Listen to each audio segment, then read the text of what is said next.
బుజ్జి, నీకు నేనంటే ఇష్టమా మీ అమ్మ మీ నాన్నంటే ఇష్టమా? నువ్వే. మరి నేనంటే ఇష్టమా పిల్లలంటే ఇష్టమా? నువ్వే. ఎందుకు నేనంటే ఇష్టం?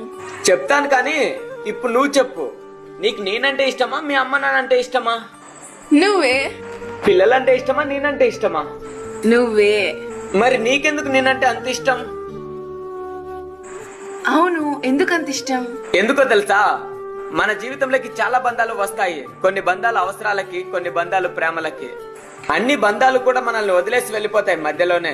నువ్వన్నావే అమ్మ నాన్న బంధం, వాళ్ళు నీకైనా నాకైనా మన చివరి వరకు వాళ్ళు ఉండరు. మన పిల్లలు కూడా వాళ్ళకు ఒక వయసు రాగానే వాళ్ళ దారి వాళ్ళు చూసుకుంటారు. కానీ చివరి వరకు కష్టమైనా నష్టమైనా సుఖమైనా ప్రేమైనా ఏదైనా సరే మన ఇద్దరమే కలిసి ఉండాలి, మన ఇద్దరమే కలిసి బ్రతకాలి. అందుకే నాకు నువ్వంటే ఇష్టం, నీకు నేనంటే ఇష్టం. వెండి మిన్ను నీ వంట నేల